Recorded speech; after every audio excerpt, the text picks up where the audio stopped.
Hello, everybody, and welcome to Red Wings Daily, presented to you by Fan Arch. I'm your host, Kirk MckNight, author of The Voices of Hockey, Broadcasters Reflect on the Fastest Game on Earth, which I'll remind you is available on audio format. So check it out. It's on Audible, it's on Apple Books.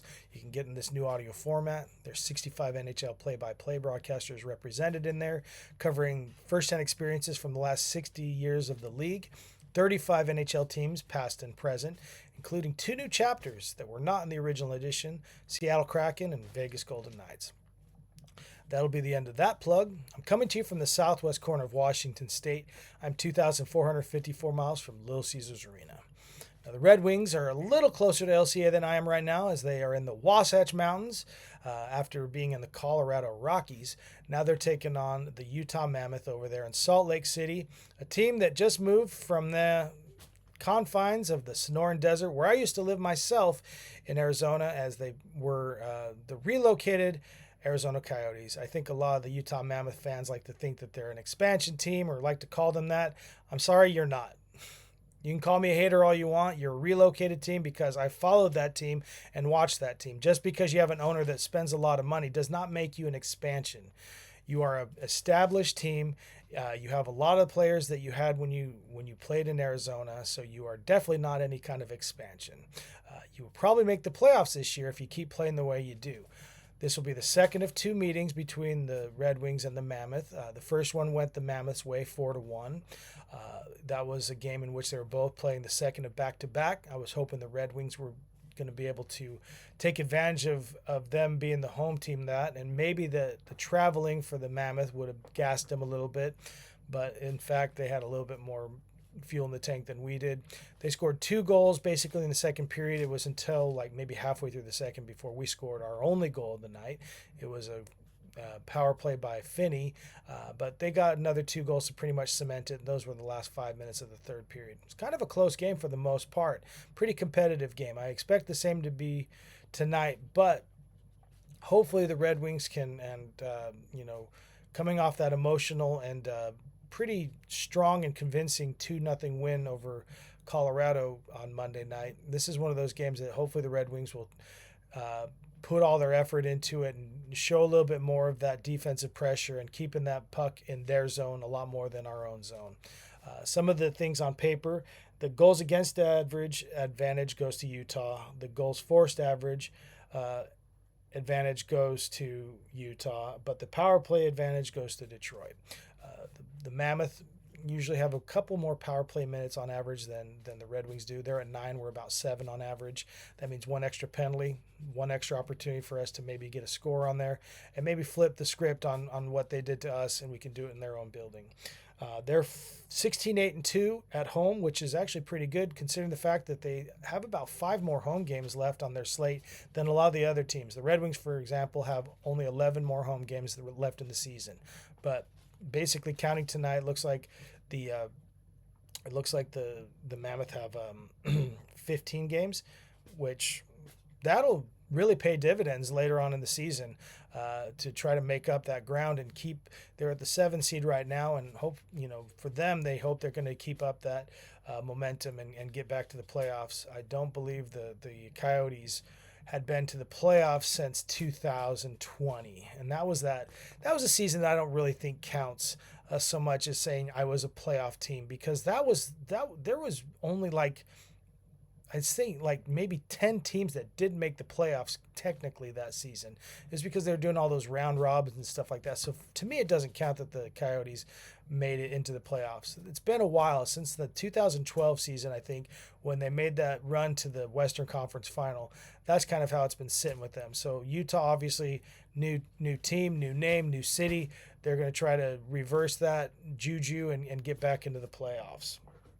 So the Red Wings are 7-4-1 against the Central, and the Mammoth are 7-8 against the Atlantic.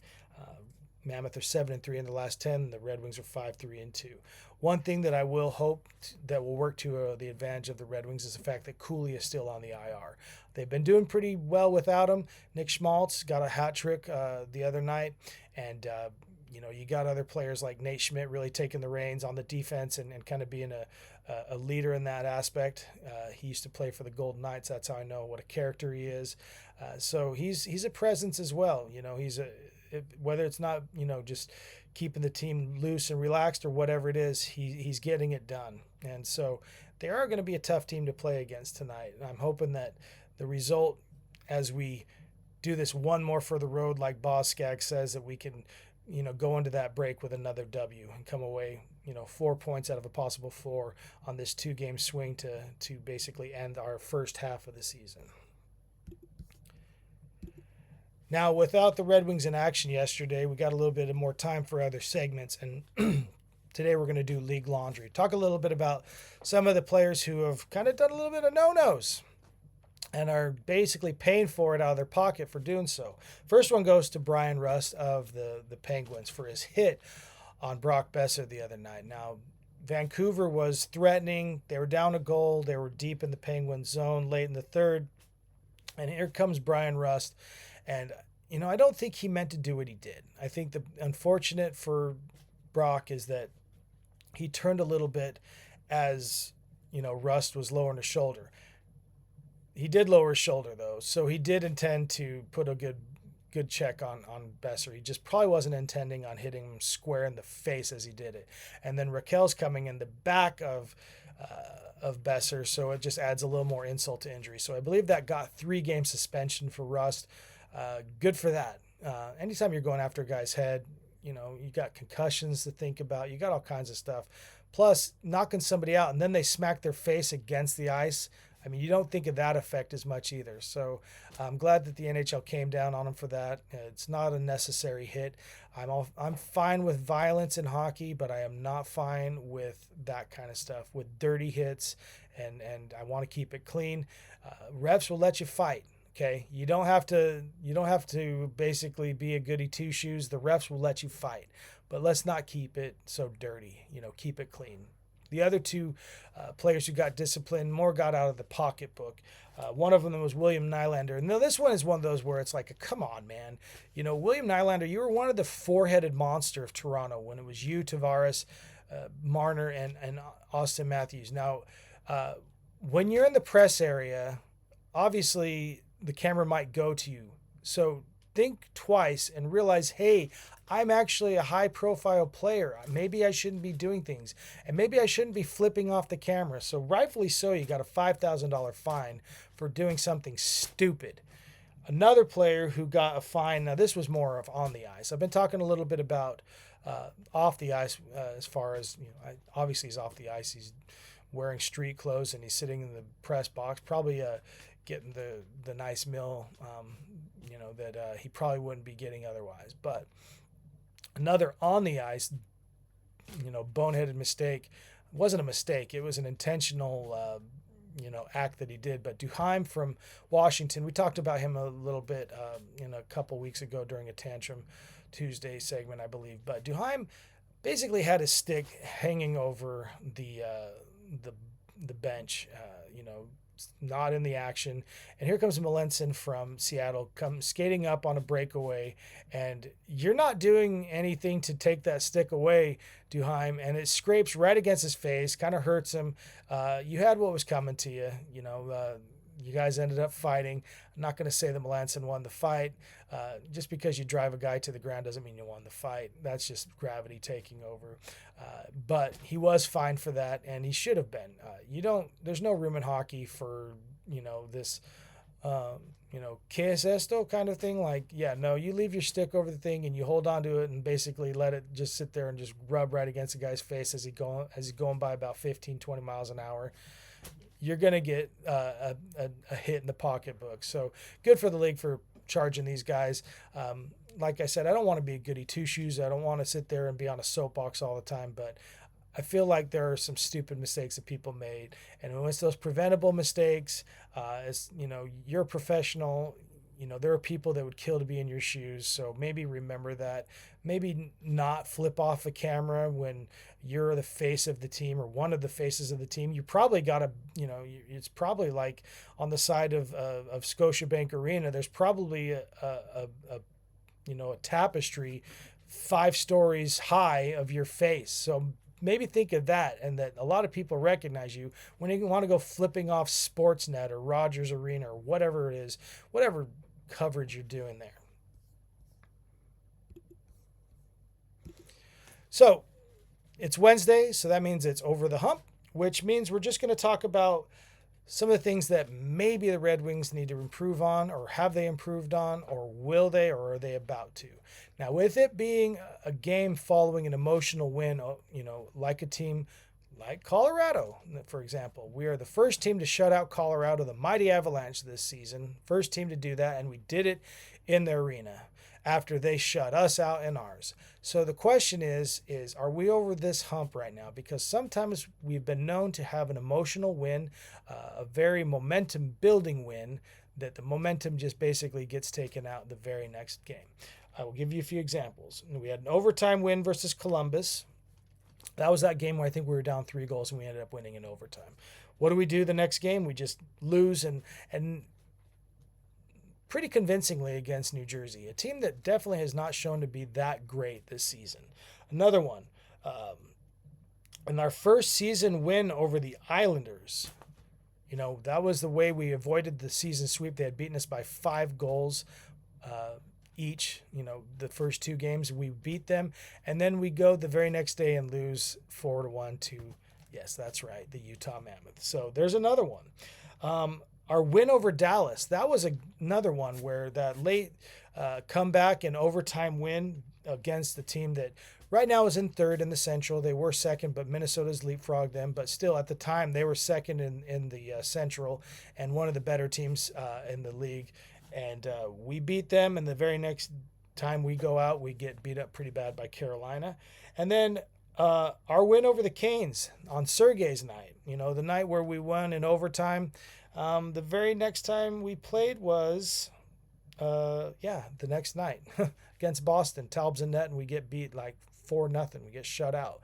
So sometimes after these emotionally charged games, we don't really follow up with the best performance. I'm hoping that's a little bit of not going to be the factor tonight, because I really would like us to go into the Olympic break with a 2-game winning streak, or having 4 of the possible 4. So we'll have to see how it goes tonight. We'll see if they really are going to be over the hump or not. Now, speaking of the Olympics, I just wanted to give a little bit of I've been spending too much time talking about Team Canada. Obviously, I've been reeling off their names, the McDavids and the McKinnons and Celebrini and all that. And obviously, we're going to have plenty of time over the next 2.5 weeks to discuss the Olympics. But I should point out that I've definitely overlooked the U.S. roster and players on it. Just looking at it top to bottom, I kind of take back what I'm saying about Canada just running away with it, because the U.S. team is pretty stacked in and of themselves. And I'm starting with the 3 goaltenders. We have 3 excellent goalies, which is always going to be a powerful factor. You saw the Pittsburgh Penguins in 2016 and 2017 with Marc-Andre Fleury and Matt Murray. And the fact that you were able to have 2 number 1s in there, one be able to pick up for the other, it's kind of like Marc-Andre Fleury basically set the table in those first 2.5 rounds, and Matt Murray basically finished off everybody. He was the closer. He was the guy they brought in at the 1-yard line after the guy ran for 99 yards to the other end of the field. That's kind of what was the dynamic, and they were able to get 2 cups out of it. We got Jake Ottinger, Jeremy Swayman, and Connor Hellebuck as our 3 possible goaltenders. Those are all 3 aces, big time. So having a solid goaltender in net and having the possibility of if he needs to be picked up and somebody else take his place, you got another one that's solid. Those are things that I feel might be a great advantage for us, as long as they stay to what we expect of them. Otherwise, the heavyweights we got on the team, obviously we're going to talk about Austin Matthews and Jack Eichel. But, some of the other ones we also have are JT Miller, Gensel.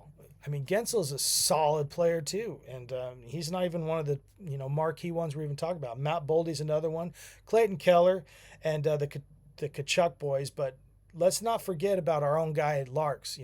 He's a solid presence, and he's going to be definitely somebody that we're going to be relying on in Team USA. And Tage Thompson, I will tell you, I have Tage Thompson on my fantasy hockey team, and he is fantastic.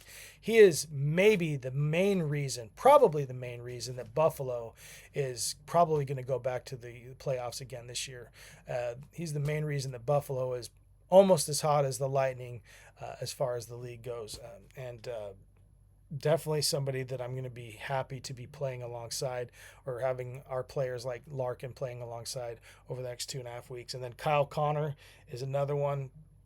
And then Zach Werenski, obviously, on defense, and Quinn Hughes.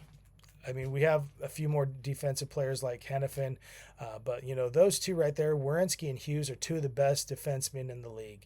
So when you think about our blue line on back, we have a solid showing, and I think that we may make a lot of noise in this Olympic Games. And honestly, I dare say that, on a good gold medal game, we can actually beat Canada with that kind of goaltending, with that kind of defense. Not going to get too far ahead of myself, but I think that's going to happen. So, like I said earlier, if you're going to be tuning into the Olympics, or if you want to be updated on the Olympics, start subscribing now to the channel because I'm going to be providing it. Until then, this has been Red Wings Daily. I am your host, Kirk MckNight, LGRW from the PNW.